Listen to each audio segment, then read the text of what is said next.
देख रहे होंगे कि बेटी और व्यापारी सुरक्षित है, किसान अन्नदाता किसान का सम्मान हो रहा है, नौजवान को नौकरी और रोजगार मिल रहा है, अयोध्या में राम मंदिर का भव्य निर्माण भी हो रहा है, वहां राम लला विराजमान हो रहे हैं, और दूसरी तरफ माफिया और अपराधियों का राम नाम सत्य है की यात्रा भी निकल रही है।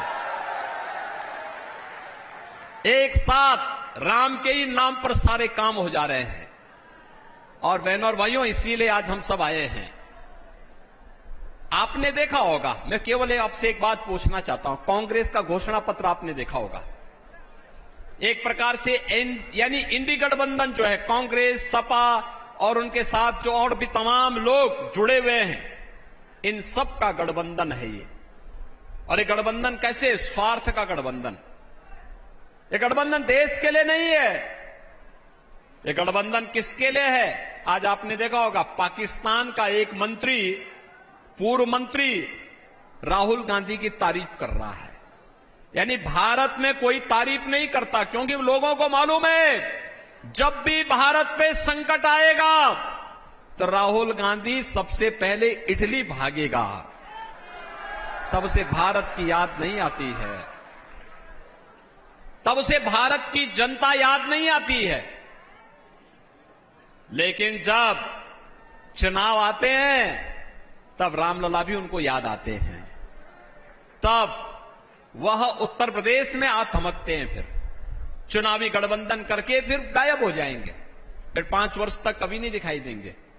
और बहनों और भाइयों, मैं आप सबसे यही कहने के लिए आज आया हूं कि भारतीय जनता पार्टी ने एक और गरीब कल्याण को लेकर के, भारत को आत्मनिर्भर और विकसित भारत की संकल्पना को लेकर के मोदी जी के नेतृत्व में इस चुनावी समर में आपके बीच में उतरी है। मोदी जी के नेतृत्व में विकास हुआ है और विकास होगा, भारत को विकसित भारत के रूप में स्थापित करेंगे। लेकिन दूसरी तरफ इंडी गठबंधन क्या कहता है? कांग्रेस और सपा का गठबंधन क्या कहता है? वो कहता है कि वह पिछड़ी जाति के लोगों को मिलने वाले आरक्षण को काट करके अल्पसंख्यकों को दे देगा। वह कहता है अनुसूचित जाति के लोगों को मिलने वाले आरक्षण में से कुछ हिस्सा काट करके वह अल्पसंख्यकों को बांट देगा। बाबा साहब भीमराव अंबेडकर ने कहा था कि धर्म के आधार पर आरक्षण नहीं हो सकता, धर्म के आधार पर आरक्षण भारत के विभाजन का आधार बना था, और ये स्वतंत्र भारत धर्म के आधार पर आरक्षण स्वीकार नहीं कर सकता। फिर कांग्रेस और सपा के लोग क्या चाहते हैं? क्या देश का फिर से विभाजन चाहते हैं? ये लोग किस आधार पर लड़ाने का कार्य कर रहे हैं? कहते हैं जातीय जनगणना करेंगे। क्यों करेंगे? इसलिए करेंगे जिससे पहले जातीय जनगणना करके अलग अलग जातियों को अलग अलग समूह बनाएंगे, फिर इन जातियों को आपस में लड़ाएंगे, और फिर लड़ाने के बाद कहेंगे कि देखो तुम्हारी तो लड़ाई आपस में इतनी ज्यादा है कि तुम सुलझ नहीं पाएगी। अब एक काम करते हैं कि तुम्हें जो ये आरक्षण मिलता है तुम पहले आपस में झगड़ा सुलझा देना, तब तक इस आरक्षण का लाभ मुसलमानों को दे देते हैं। ये करने वाली है कांग्रेस और सपा का गठबंधन। ऐसे ही अनुसूचित जाति के लोगों के, अनुसूचित जनजाति के लोगों के अधिकारों पे भी सेंध लगाएंगे। और भारतीय जनता पार्टी मोदी जी के नेतृत्व में इसको स्वीकार नहीं करेगी, हरगिज़ स्वीकार नहीं करेगी। हमारी पिछड़ी जाति के, अनुसूचित जाति और जनजाति के लोगों को मिलने वाले आरक्षण में सेंध किसी भी प्रकार से और किसी भी दल को नहीं लगाने दिया जाएगा। और इसलिए बहनों और भाइयों, हम लोग आए हैं आपसे कहने के लिए, ये चुनाव नए भारत को आत्मनिर्भर और विकसित भारत के रूप में स्थापित करने का है। ये चुनाव तो अब यहां पर श्री हरि विष्णु के अवतार महाराज कल्कि के धाम को एक नया स्वरूप देने का वो चुनाव है। चुनाव उधर ही जा रहा है। आपने देखा होगा ना, लोग कहते थे पहले, अयोध्या के बारे में भी लोग यही कहते थे, क्या ये हो पाएगा? बोलते थे ना, जब हम लोग विश्व हिंदू परिषद, भाजपा के लोग नारा लगाते थे, बजरंग दल के कार्यकर्ता नारा लगाते थे कि रामलला हम आएंगे, मंदिर वही बनाएंगे, कांग्रेस और सपा के लोग हंसते थे, कहते थे अरे क्या बोल रहे हैं लोग, बोलते थे ना।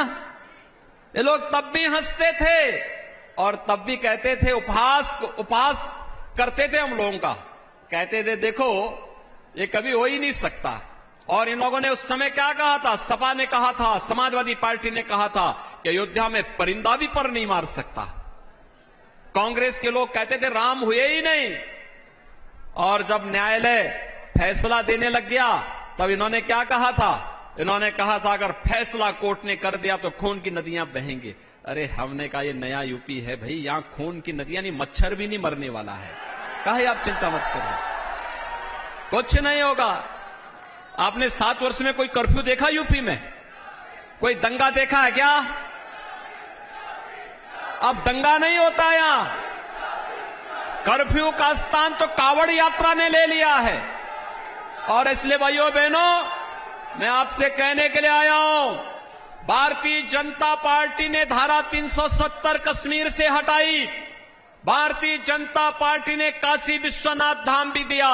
भारतीय जनता पार्टी ने अयोध्या को त्रेता युग के भगवान राम के कालखंड का अयोध्या फिर से बना करके आपकी आस्था को सम्मान दिया है।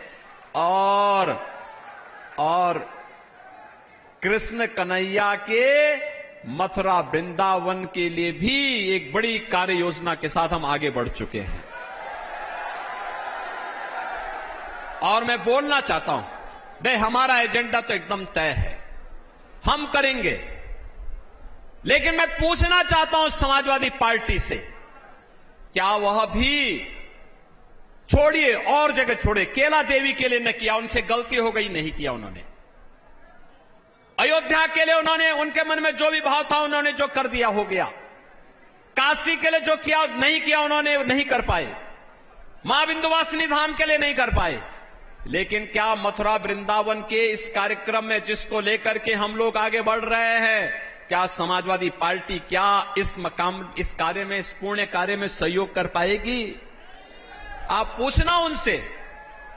और बहनों और भाइयों, जब ये ना आपको सुरक्षा दे सकते हैं, न देश को सम्मान दिला सकते हैं, न गरीब कल्याण कर सकते हैं, न विकास ही करा सकते हैं, न आपकी आस्था का सम्मान ही कर सकते हैं, तो फिर इनको चुन करके क्या करेंगे आप? काहे इन बोझे को ढोने की आवश्यकता है?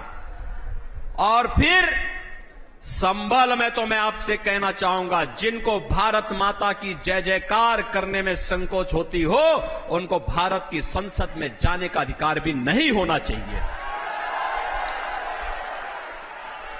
जिनको भारत का राष्ट्रगान और राष्ट्रगीत पसंद नहीं, जिनको भारत का राष्ट्रगान और राष्ट्रगीत पसंद नहीं, जिनको भारत का संविधान पसंद नहीं, जो भारत माता के प्रति सम्मान का भाव नहीं रख सकते, भारत के विकसित भारत के बारे में जिनके मन में आदर का भाव नहीं है, उनको देश की संसद में ही नहीं बल्कि भारत की धरती पर भी रहने का अधिकार नहीं होना चाहिए। और यही मैं संबल से आप सबसे अनुरोध करने के लिए आया हूं कि बहनों और भाइयों, ये नया भारत अपनी जनता की सुरक्षा और उनकी समृद्धि का और उनके सम्मान को भी रखना जानता है और देश के गद्दारों से निपटना भी जानता है, अच्छी तरह जानता है। और उसी के लिए आपका आह्वान करने के लिए आया हूं मैं आज कि श्री परमेश्वर लाल सैनी, आपने देखा होगा परमेश्वर लाल सैनी सम विषम परिस्थिति में एक समान रहने वाला कार्यकर्ता है। सम विषम परिस्थितियों में, हार में या जीत में, किंचित नहीं भयभीत में, यानी वह किसी भी प्रकार से कोई वो नहीं, हर विषम परिस्थितियों में लड़ने का जज्बा। और फिर जब मां केला देवी का आशीर्वाद प्राप्त हो चुका है उनको, तो बहनों और भाइयों, आप सबका आशीर्वाद भी उन्हें प्राप्त होना चाहिए। हम तो आश्वानित हैं, इस बार परमेश्वर लाल सैनी का तिलक होगा, जरूर राज तिलक होगा। सहमत हैं? सहमत हैं? सभी लोग सहमत हैं? पीछे भी सड़क के उस पार भी मैं पूछना चाहता हूं, सभी लोग सहमत हैं ना? बहनों और भाइयों, चुनाव के लिए, अब प्रचार के लिए मात्र 3 दिन बाकी रह गए। ये 3 दिन के अंदर घर घर जाना होगा, घर घर जाना होगा आपको। जाएंगे? मेरे लिए जाएंगे? मोदी जी के लिए जाएंगे? डॉक्टर मोहन यादव जी मध्य प्रदेश से आए हैं, उनके लिए जाएंगे? तो हमारा एक ही संदेश है, घर घर में कमल चुनाव चिन्ह खिलाने की आपको तैयारी करनी है। तैरेंगे? सभी लोग सहमत है ना? पीछे सड़क के उस पार भी देखो, आपको दिखाई नहीं दे रहा है लेकिन मुझे दिखाई दे रहा है, इसलिए मेरे साथ सब लोग बोलेंगे कमल चुनाव चिन्ह में। चुनाव के दिन सबसे पहला काम क्या? पहले मतदान, पहले मतदान। और ये बात देखना, पहले ही 3 घंटे में 50% की वोटिंग होनी है। तैयार हैं? सभी लोग सहमत हैं? तो फिर मेरे साथ बोलेंगे भारत माता की, भारत माता